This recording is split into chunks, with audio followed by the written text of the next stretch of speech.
No camera today, Ryan, or what the fuck's the deal? Oh, Are they fighting? Are they having a fight? Why don't you go out the door? That's great. Guys, perfect time for a podcast. My wife just walked out on me. No. 1, 2, 3, 4. These boys only want the best of. They want the cream of the crop. They don't want none of that Michael Bay shit. They want the shit that pops. Oscar bait, black and white. Maybe something French. If it's got more than one explosion, honey, put that shit on the bench. Oscar Wieners, Oscar Wieners, Oscar Wieners. These boys are the Oscar Wieners. Yum, yum.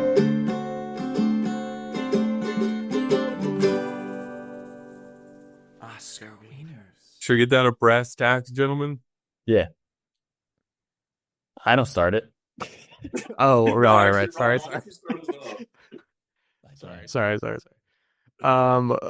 Welcome to Oscar Wieners. Yes. The only show on the internet where Hollywood's biggest night can't make French toast for shit. Not even a little. Rough scene. It's like, I haven't done this since I was a kid. I don't know.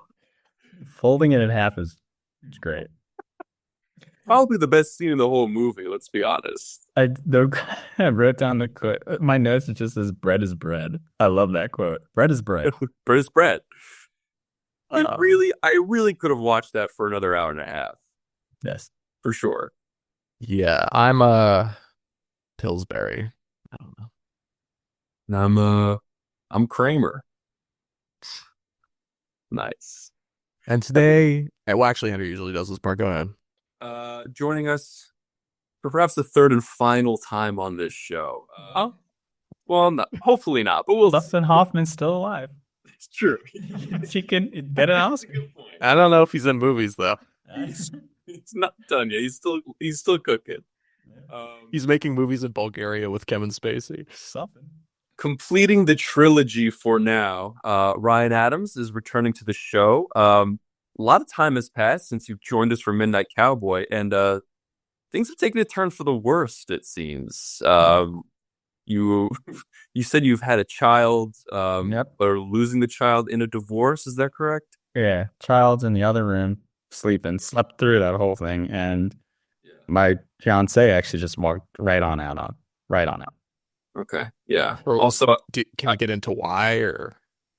I think she brought something up with the dishwasher. I think that was her ad lib, actually.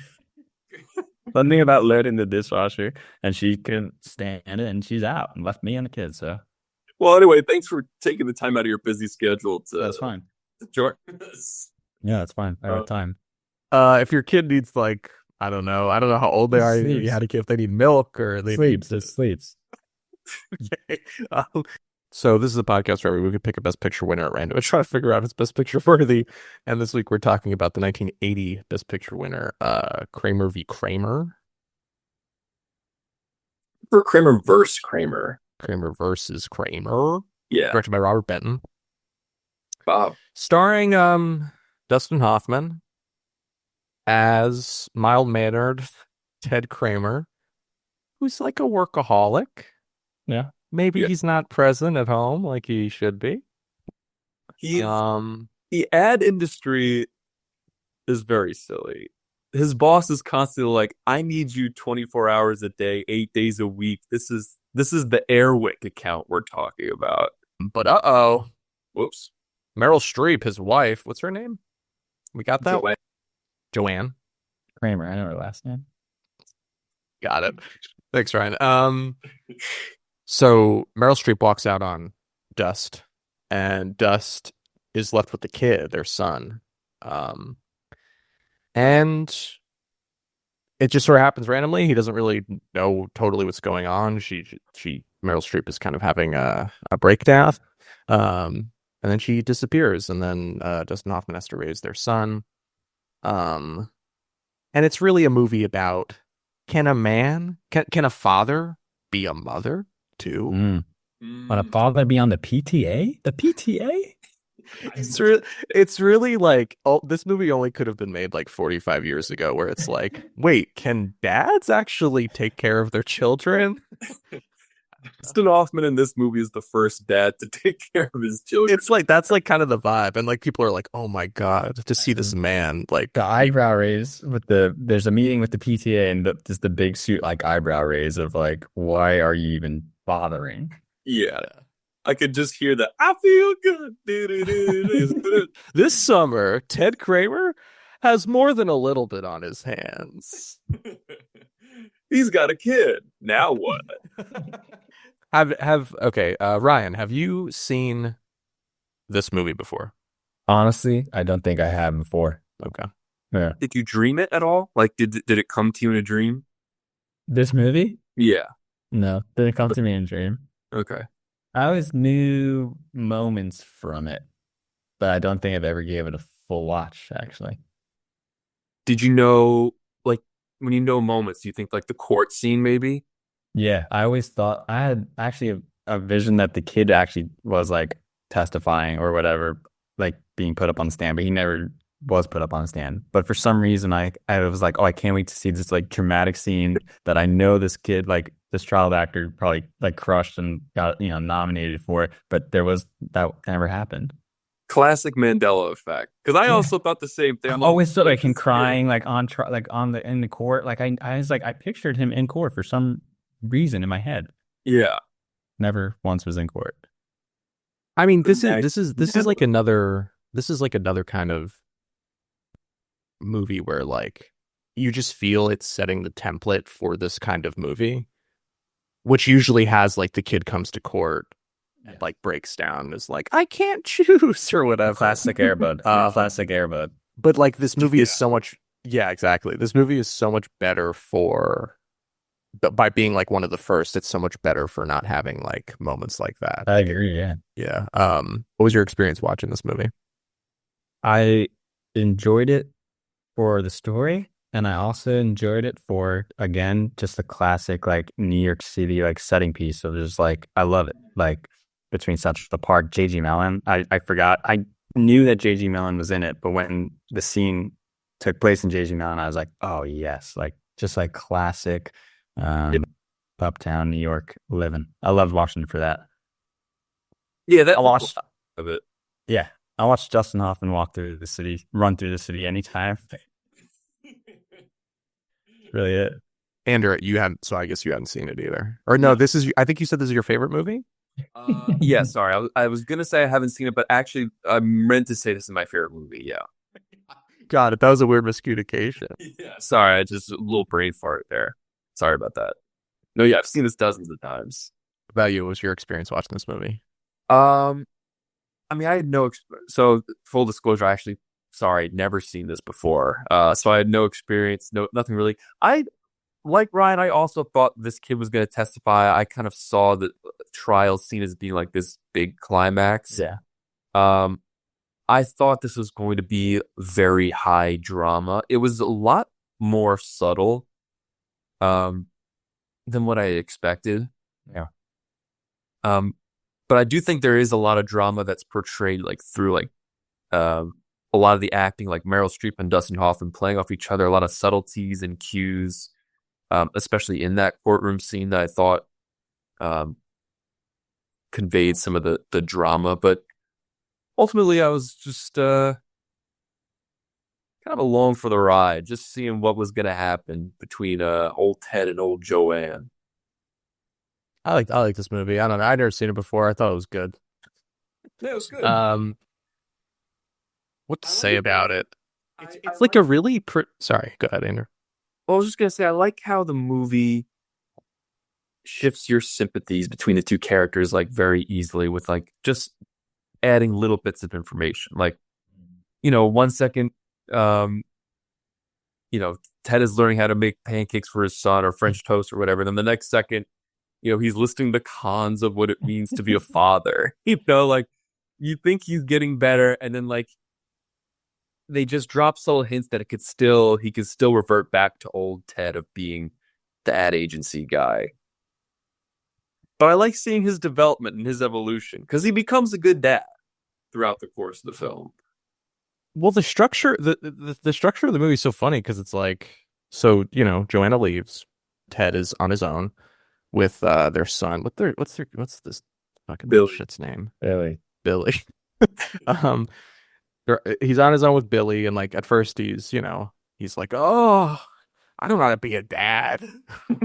What do I say? What's your name again? That is kind of the vibe. You go. What grade are you? What fucking grade do you go to? You're still in school? Are you in school and I have to take you there? Are you in school? You got like work to go to or something? Or where to go? Salisbury steak. It's good. Eat it. Yes.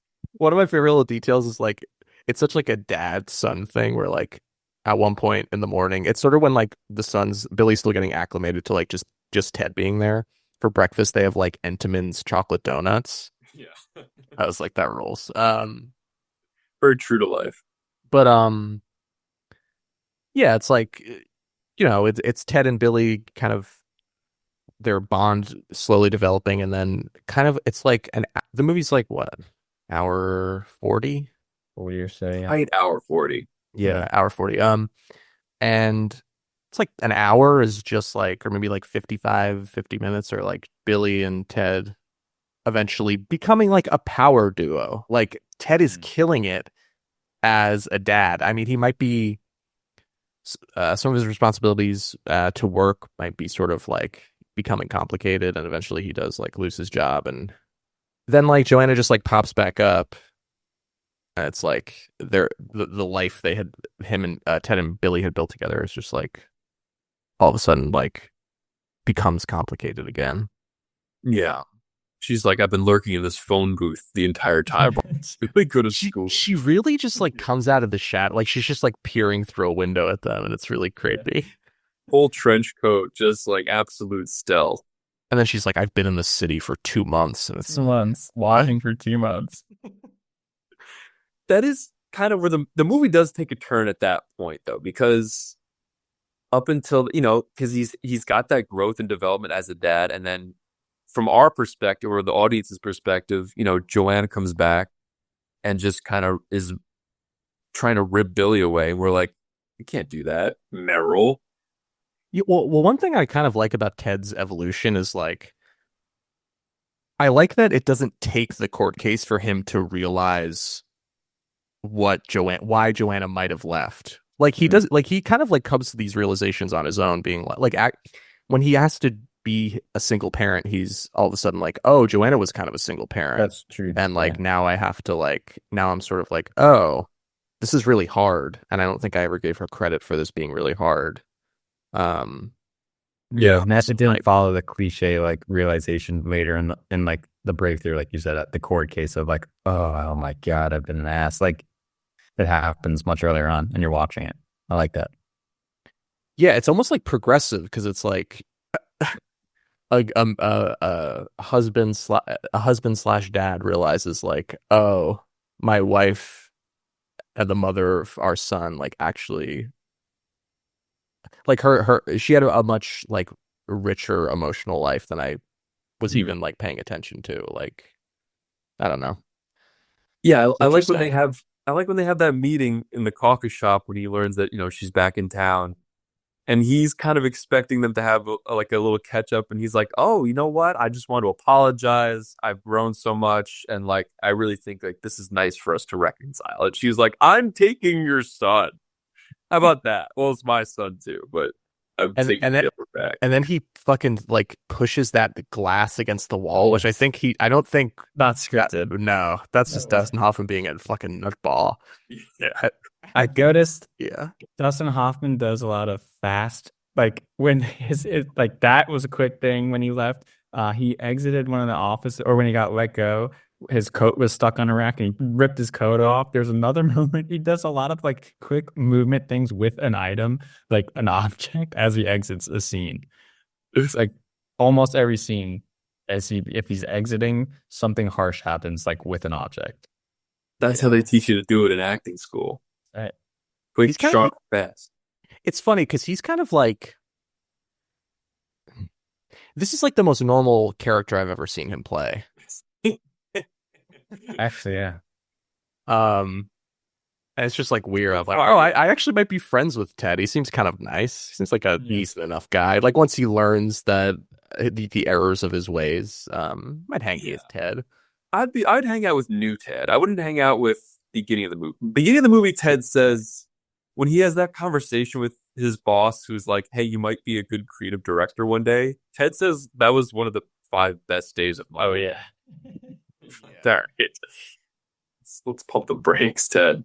You almost like you see sort of a microcosm of his growth and like his feelings about like kind of just women in general. Like he's sort of like it's really about a man kind of becoming almost a feminist, sort of. Because like his relationship to Margaret, like neighbor downstairs, who's more Joanna's friend. Like when Joanna first hears that Joanna's left, she comes over and is like, "What happened?" And he's like, "You probably put her up to this, and you and your women's lib like bullshit or whatever." And then like I love Ted and Margaret's relationship because like then they just like start hanging out with like their kids, like them and their kids, and like they're just like talking and being like, "Damn, it sucks being single," and like it's just like I'm like this is like fucking cool. It is cool, and you think the movie's framing them to end up together at some point, but it doesn't go that route, and I do respect it for that because it's different than most other movies. Yeah. I love that they never like kiss or like do anything. They're like maybe a little flirtatious, but it's never like consummated. No, they're just supportive friends, which is hell yeah. Hell yeah. Oh yeah. After, did anyone else think so? Again, like trying to like watch it without like all the cliches in mind, but when he loses custody and he's in his apartment locked up, and she goes to the door and she's holding this like big like book, and I thought she was gonna knock on the door and like say like she went to the library and found this like weird back alley wall like way that you can get out, like you can appeal. Like I thought she was like trying to show him like, look what I found, but it never got there either. No. I had that in mind. It's called the dad law. There's a movie now. Yeah. If you've been a good dad for the last year, fine. You get to keep your child. Yes. This is the 70s, so it rarely happens. So there's a clause here. Yeah, if your son says you're a good dad, you automatically get to keep your son. That's it. Should we talk about Billy at all? Do we think Billy's actor is a good actor? Yeah, Justin Henry is the actor's name. Yeah, I thought he was good. I got a little bit on Justin Henry. You know how much he got paid? Can I guess? Yeah, of course. In today's dollars or in that year's dollars? $19,000. Mike? In that God, $19,000 is a good guess. I'll say 12,000. 5,000. Jesus. That's it. $5,000. Fuck, he's pretty like, nice. Pretty good role. That's kind of messed up. That's really messed up. He didn't do much acting after that. I looked, right. He kind of stopped. I saw he's in 16 Candles as like he was the brother, Molly Ringwald's brother. Yeah, that's all I'm saying, really. Yeah. He became an ad man. That'd be awesome, actually. Yeah, he worked for Smuckers. He's an account executive for Smuckers. That'd be great. Did you guys want to talk about the court case? Yeah. Is there more to like to say? The movie's very. It's very just like, I mean, it's like a classic 70s sort of new Hollywood movie. You're just kind of watching this guy live, and he's with his son. He's going to work. He's having trouble balancing the two. Yeah, it's really just that for like an hour. Pretty much. It's good. I like watching it. It's entertaining to watch for sure.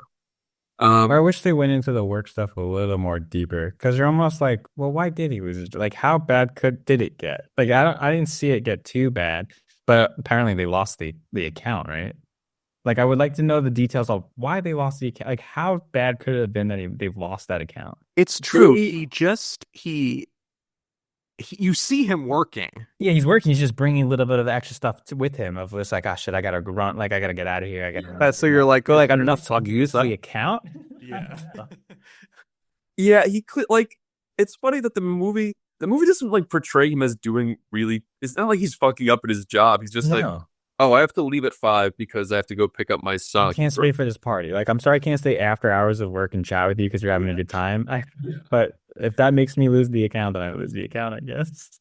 And his boss is like, hey man, I'm sorry that about the whole divorce thing and child custody thing, but we're letting you go. I know your hearing is tomorrow and they're gonna ask if you're employed. You're not, sorry. I've already told the judge in advance. Hurdle. And then he gets that scene where he gets the job where he's like calling around, he's looking in the want ads, and he gets that job, and he's like, it's like Christmas, and it's like this other ad firms like Christmas party. He goes in, he talks like he has the interview, and the guy's like, yeah, I mean, you're like really kind of overqualified for this. Can we like get back to you after the holidays? And he's like, no, I need an answer today. And the other guy comes in, and then like the even bigger boss comes in. And he's like, we'd love to wait till after the holidays. And he's like, this is a one day offer. You know, I could do the work. My fucking portfolio's good. And I gotta take care of myself. Decide. Yeah. I'm a single father. I'm a single father, for God's sake. I need a job. What do we think of the smooch on his exit? That lady was probably confused. Bold move to do at a new company like that. You just got a gig, like, because that could be like you could be right next to her, she could be with you, or she could be above you. It's just like not. He had to talk to HR when he right away. As soon as the next day, They gave you the gig, but we saw you just kiss her and leave. Like, what the hell? His wife.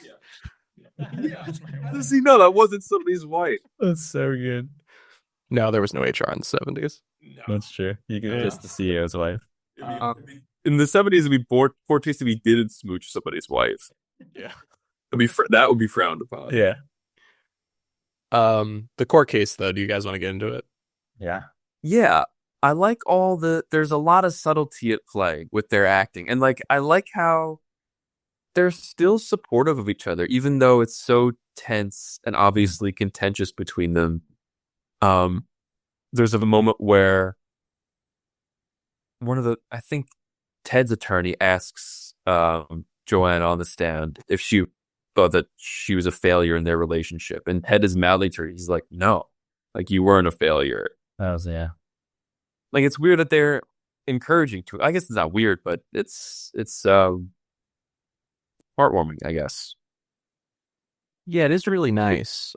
I like that the whole court case, like Joanna's really kind of gung-ho about it because obviously like Ted's gonna put up a fight, and even Ted's lawyer is like, things are gonna get dirty if they gotta. And then they're in there, and when things get dirty, like both of them, like in each one's like cross-examination, like with either, you know, each person's lawyer, like they're sort of looking at each other, like get cross-examined and are like, this fucking sucks. Like he was like, Joanna's kind of like, yeah, he was sort of like not super present, but he wasn't like the worst husband in the world. And then he's like, yeah, she left, but she had her reasons. Like that's kind of like, it is really, it's like, it feels like a more nuanced exploration of marriage than like you normally get. Like neither one of them did like a hugely terrible thing.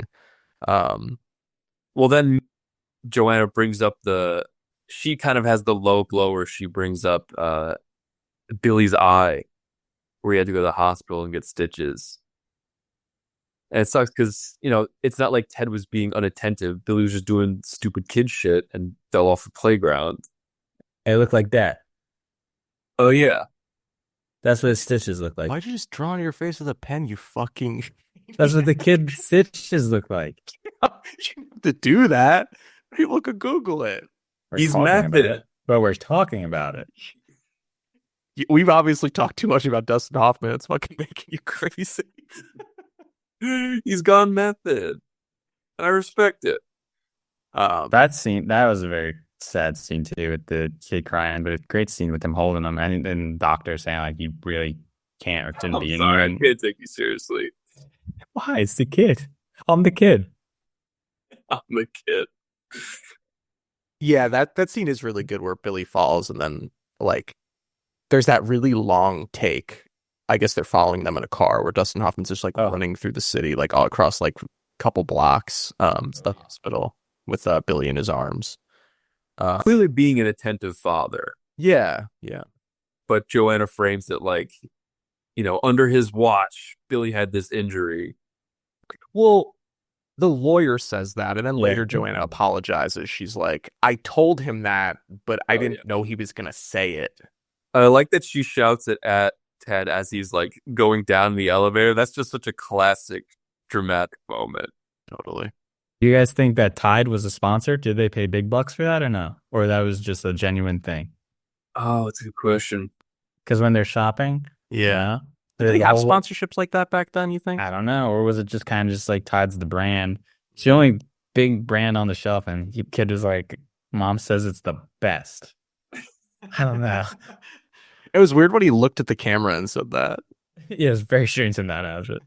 So I don't know. I was like, I don't know if this is just something that's like funny because the kid's saying it, and that's the dad's getting the wrong one, or did Tide throw some money in there? Yeah. I think Tide threw some money in there. I think we're naive if we don't think that they did. And then with They were trying to get kids to eat detergent from day one. Let me ask you guys something. Do you think Joanna as a character, do you think we spend enough time with her to be for us as audience members to fully sympathize with her? I think we're meant to sympathize with Ted.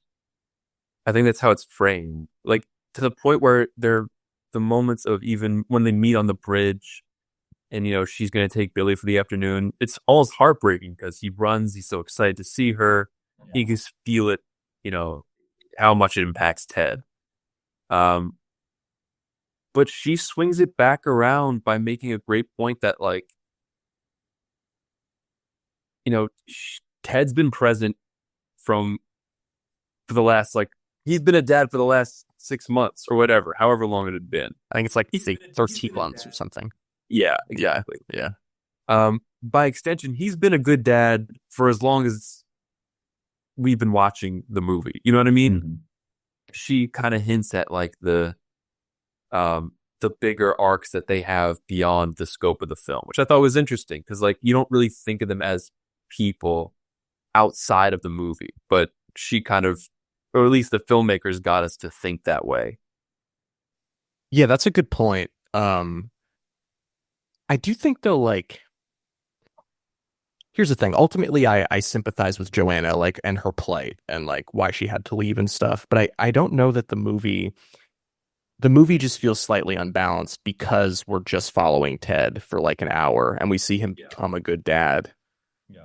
And then when Joanna comes back, she's like, I want the son that the audience has watched you build a really strong connection with and who I left. And then like all of a sudden it's like the courtroom scene mainly is where like Joanna actually becomes like a sympathetic character and we kind of get what she has been experiencing the last like throughout their marriage. And it just feels like the movie's working overtime to be like, no. They both did things wrong and like, I don't know. Is she the villain? I don't think she's the villain, but it's just sort of like the movie villainizes her too much early on for it to be switched by the end. Because like I still have weird feelings about Joanna, even though I do sympathize and understand where she's coming from. I don't know. Just because the movie's telling me like she's shit for leaving. Yes. Yeah, if you're just up and going, yeah. Yeah. Well, that is pretty bad. Yeah. Yes. I mean, that's not the right thing to do, but Yes. She needed to take a siesta. She wrote her postcard. She did write a postcard. That's true. When dads leave, they don't write anything. No, they just leave. That's true. Yeah, I don't know. That was like the big thing with me. Yeah, I was trying to find that balance too. I was trying to see like, okay, is this which way are they trying to kind of make it seem? Is it balanced? Is it more on him, more on her? It was interesting. But I agree that we don't see much of what her side is, and it would have been cool to see a little bit more on her perspective. I don't know what that would have done actually for the movie, if it would have been positive or negative for her. I do feel like the end. How did the ending make you feel? Because I feel like it lacked some drama. Yeah, Where Meryl Streep, so Joanna wins the court case. She's going to get Billy. And then she shows up at the day of, shows up to Ted's apartment. Yeah. And is like, I don't want to take him. This is like where he grew up. This is like where he likes to live. Let's forget that whole thing. That court ordered thing. yeah. And Dustin Hoffman he's kind of up money on this, right? Because the lawyer said no. Sorry. Yeah, because the lawyer said that's $15,000 if you win, but he lost. But so now he doesn't have to pay $15,000 in fees, but he gets his kid. So that's good. That is good. I guess I guess. Now I kind of understand why you and your fiance are having problems the way you're thinking about shit. No, It's sort of clicking. that makes sense. Well, I thought it was the dishwasher. Yeah, that's what you said it was, but I Well, think there's other shit going on. Dishwasher. We don't even have a dishwasher. No, I actually love. I find the last scene very moving, where Joanna says, you should keep Billy, and I'll just see him, whatever. And she's like, let me go up and tell him. And then Ted's like, I'll stay down here while you go up. And then she gets on the elevator. Last shot of the movie, she gets on the elevator. She's like, how do I look? And then he's like, terrific. And then the doors close on him. And I thought it was so sweet.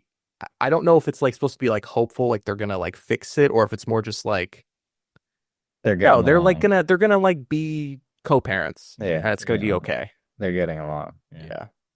I was expecting something else to happen, like some sort of what's her meeting with Billy going to be? I thought we were going to see some other additional emotional breakthrough, or I have some alternate endings if I could pitch them to you. I got a great one too. You go. Go ahead. I should have. I know we should. Sorry, go ahead. All right. What if she walks in and Billy shoots her with a revolver? Okay. That wasn't on my list. That's funny. I also wrote that down. That would just be nuts. And then credits. He was just waiting for her. Yeah. All right. Yeah. I also got, I don't know, she goes up and reconciles with Billy for leaving, and she sings him a little lullaby. That'd be nice. That'd be nice. It's a sweet little last shot. She kills Ted, then herself, and then Margaret takes Billy. Oh man, so a pretty long out. Okay. Yeah. Those are two separate ones. That's not actually that would be crazy if those are the same. She sings Billy a lullaby and she kills Ted and herself. I don't know. That could get dark. Yeah. I'm just spitballing. Okay. I hate when movies do really unearned, insane endings, but I don't know. Give me some juice. Ryan, what's your alt ending? Oh, I had an easy one where it's he says, no, you can go up by yourself. And she says, how I look terrific. And as the elevator closed, shot on her, you should have never let me go alone. She's taking the boy. She's kidnapping her. Yeah. But wait, she puts on dark shades. Yeah, it's custody. So it's just more of a fucking war. It's just a psychological fuck for Dustin Hoffman, letting him think that he is gonna get him, and then just taking him anyway. She truly was the villain all along. Oh yeah, in that scenario, definitely. I think we really stumbled upon something. Gladiator 2 is coming. Freaking Kramer versus Kramer 2, maybe. Kramer Tuvis Kramer. We'll work on it. Sorry, go ahead. I don't have any other thoughts. Okay, Ryan, any final thoughts about Krame v. Krame? No, I think we covered the whole movie. it's like pretty simple. Like I do think it's kind of it's a more nuanced exploration of like marriage and like I guess divorce too than I was expecting, which I really liked about it. But it's also kind of simple at the same time. Like it's just sort of watching characters, like very observational. Yeah. Did body. you each watch it during the day or nighttime? I watched it at night. During the day. Really? Yeah, I kind of enjoyed it during the day. Okay. It's less heavy for some reason. It's like a little less heavy. It's a little scary. It's less scary. So it was really scary. Yeah. It's not a nighttime movie. No, I watched it during the day, and I found it interesting because I had some time the other day. I said, I'll do it during the day, and I was like, this is an interesting movie to play during the day, but I liked it. Nice. All right. I'm glad you had that experience. I'm glad we could help you have that experience. Yeah, and then Lex came over and she said, "What are you still doing on the fucking couch all day? You just sit on the couch all day." And yeah, whatever. This is the 8th time you watched this guy. You keep watching Kramer versus Kramer. What are you watching? I'm watching Kramer versus Kramer. Yeah, I know you're watching Kramer versus Kramer. You're sobbing. Oh man, I'm really sorry about that. Yeah, that sucks. She'll be back. She didn't even pack a suitcase. Do you guys want to hear the other nominations? Yeah. Or I didn't even look it up. that's good. You always say every time you're on here, you say you didn't look it up. Which is good because that's what this is for. That's part of the show. So Yeah. all right. So obviously Kramer v. Kramer wins Best Picture. This is a good year. All these nominees. All right, what you got? We'll see. Well, fucking relax. Jesus Christ. Let's go. Fancy.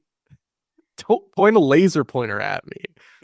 All right. First up, we have Andrew. I know you probably haven't seen this. You should put it on your list. Ryan, I wonder if you've seen this. It is Bob Fosse's Roy Scheider starring All That Jazz. A masterpiece, a movie that is it's incredible. Joe Gideon is at the top of the heap.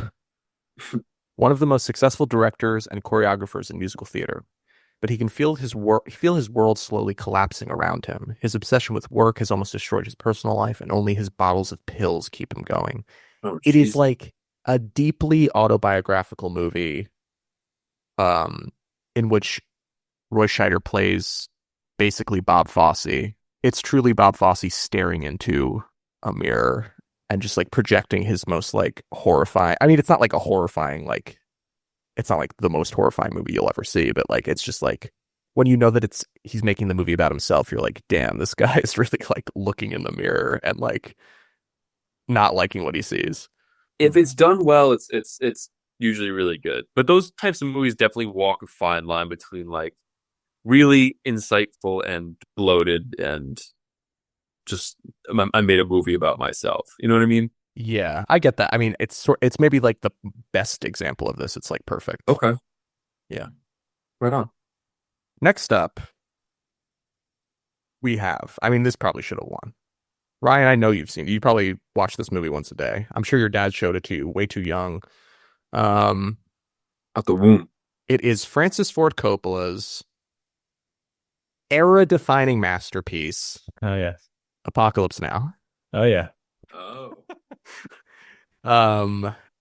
At the height of the Vietnam War, Captain Benjamin Willard, played by Martin Sheen, is sent on a dangerous mission that officially does not exist, nor will it ever exist. His goal is to locate and eliminate a mysterious Green Beret colonel named Walter Kurtz, played by Marlon Brando, who has been leading his personal army on illegal guerrilla missions into enemy territory. There he is.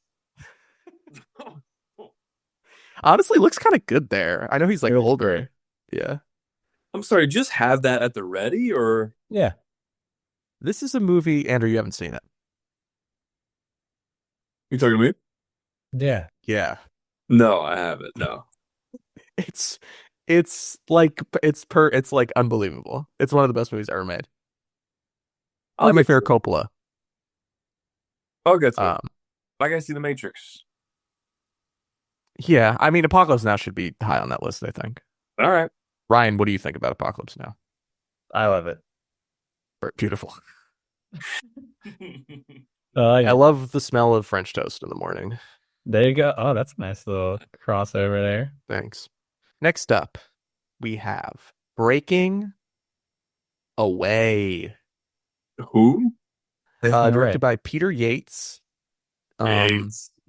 Dave, 19, has just graduated high school with his 3 friends. The comical Cyril, the warm-hearted but short-tempered Moocher, and No. the athletic, spiteful, but good-hearted Mike. Now, Dave enjoys racing bikes and hopes to race the Italians one day, and even takes up the Italian culture, much to his friends' and parents' annoyance. I hear this movie's really good. It's about boys who race bikes. Wait, that's the end of the synopsis? Yeah, it's like a coming-of-age movie. I think it's a British movie. That sounds great. What is this called? Breaking Away. Breaking away. Yeah. Look at that bike. Yeah, look at those. Oh, get me in on this. That's nice. And finally, we have the famous. It's the movie that has the famous Oscar speech where Sally Field says, "You like me, you really like me." It is Martin Ritz, Norma Ray.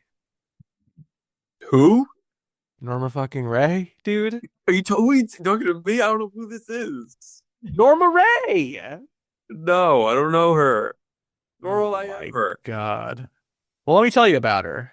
Tell me. Norma Ray is a Southern textile worker employed in a factory with intolerable working conditions. Can't tolerate it. Yep. This concern about the situation gives her the gumption to be the key associate to a visiting labor union organizer. And together they undertake difficult and possibly dangerous struggle to unionize her factory. All right. A movie that sounds so up my alley, it's crazy. Yeah, shall I know that's the workers' movement? Yeah. Seize the means of production. Yeah. So that's those are the nominees. Ryan, do you think Kramer versus Kramer is Best Picture worthy? Knowing that I went up against Apocalypse Now, that's kind of crazy, actually. I didn't know Apocalypse Now was in that year. Yeah. Oscar worthy. I don't know. It's a good watch. It's like a relaxing good watch, but I don't know. I don't think there's anything truly cinematic. Like the Apocalypse Now, like the cinema on that is ridiculous, rather like, New York City street footage. Coppola must have been pissed when Kramer versus. He's like, "Did you see what I did? There's like helicopters flying around. There's fucking like napalm. We just like blew up a forest." Well, you didn't see the director's cut of Kramer vs. Kramer. There's some crazy stuff. Andrew, do you think Kramer versus Kramer is Best Picture worthy? I haven't seen any of the nominees, but I'll say yes. I think it's a little bit low impact, but it's a moving story. It keeps you entertained throughout. It's well acted. I think well written. Yeah, why not? I'll give it to Oscar. All right.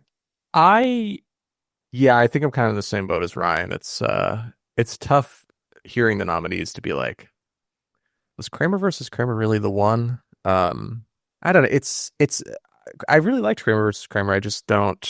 It might be too slight for an award like the Oscar, Perhaps. It's better than a lot of fucking shit we've seen though on this show. So Sure is. Is it the best of the Hoffman trio? no, Midnight Cowboy is my favorite. Okay, yeah, I was gonna say. I re-listened to our episode of Midnight Cowboy recently. Nerd. Hearing you guys talk about it, I was like, that movie's actually even better than It's so good. I kind of That came. was I really great. I came around on that in that episode, but even Yeah. listening, I was like, no, that movie's even way better than I was saying it was. We should all watch it together one day. Yeah, we should public screening. Yeah. So, before I send you boys into the night, I figured, why don't we play a little game? Yeah. Okay. This is called Kramer vs. Kramer vs. Kramer. The big three.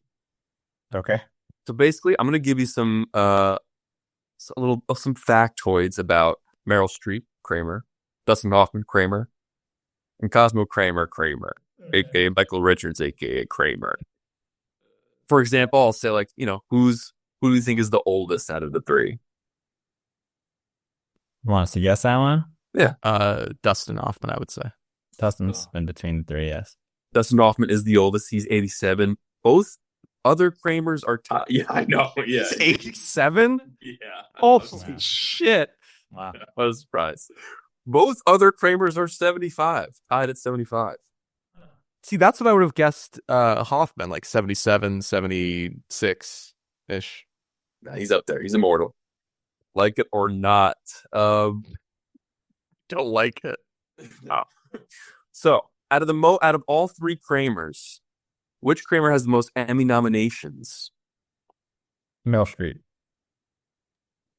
I'm going to say Michael Richards. So, Michael Richards has 5 noms, 3 wins, all for Best Supporting Actor in a Comedy Series. For Seinfeld. For Seinfeld. He kind of dominated in the 90s. He's kind of like the Michael Jordan of Outstanding Supporting Actor Emmy wins in the 90s. But Meryl Streep actually just beat him out with 6 nominations, 3 wins. Oh, yeah. She was in Big Little Lies, Only Murders in the Building, bunch of stuff. She's in both of those shows. I had no idea.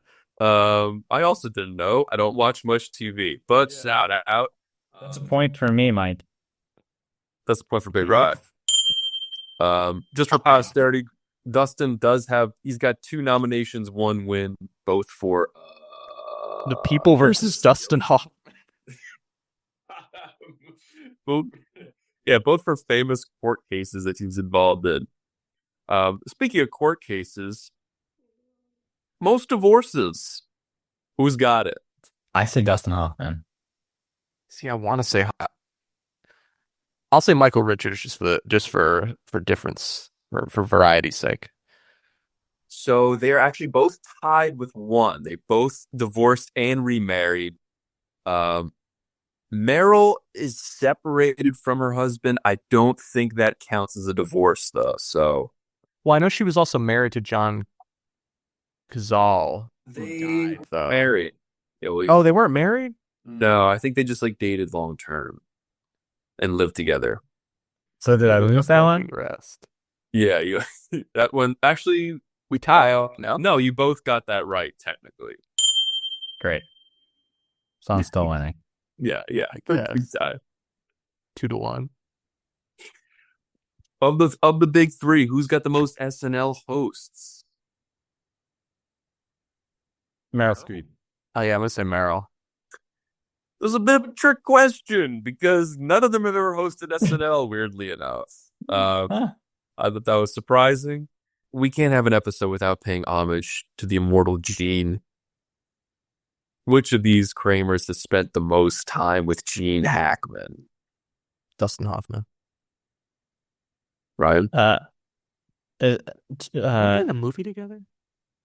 With Gene Hackman? Was Meryl Streep ever married to Gene Hackman? I'll say.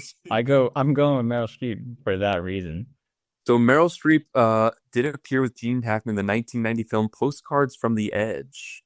But Dustin Hoffman and Gene Hackman were in fact roommates in New York City. They played drums on the roof together for some reason. Don't know why. Oh, actually, I do know why. They wanted to be like Marlon Brando. Talk about... That's the show I want to see. I want to see a fictionalized version of them as roommates. That'd be awesome. That would be cool. Or a real life version of them as roommates. I wonder if we can get Gene on the show. We probably can. He's like 90 years old, but I think He's immortal. Yeah. As a little bonus item, because it is Veterans Day. Which one of these 3 is a veteran? Michael Richards. Dustin Hoffman didn't serve. There's no way.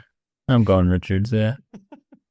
Michael Richards, was drafted, served for 2 years in West Germany during the Vietnam era. Hoffman notably chose to pursue acting in part because he wouldn't have to work or join the military. Yeah, shit. That's all I have for you boys. Next week we're going to talk about Cavalcade, 1935's Cavalcade. It's going to be bad probably, but we'll get through it. Don't say that though. We'll get through it. It could be sick. It could be a diamond in the rough. Ryan, thanks for coming. Thanks for having me. Yeah. Thanks for completing the Hoffman trilogy. Yeah. The Dustin trilogy. And for all you viewers at home, until next time, if you're having trouble with your spouse, like our guest today, just boil a nice hot dog, put it Yeah. between a nice toasted bun, potato Yeah. roll, Yeah. a nice line of mustard, nice line of ketchup, and call it a day. They'll love you forever. See you next Love- week, Wieners. Nailed Bye, penis. it. Huh? I thought we were making wiener jokes. I said, bye, penis. Yeah, we weren't making weird joke. 1, 2, 3, 4. These boys only want the best stuff. They want the cream of the crop. They don't want none of that Michael Bay shit. They want the shit that bops. Oscar bait, black and white. Maybe something French. If it's got more than one explosion, honey, put that shit on the bench. Oscar Wieners. Oscar Wieners. Oscar Wieners. These boys are the Oscar Wieners.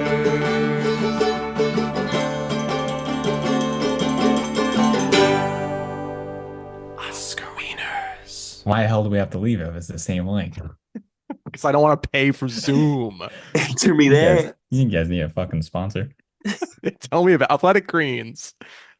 If they won't pay us shit though. They just send us a bunch of powder. I'm like, I don't want to drink kale.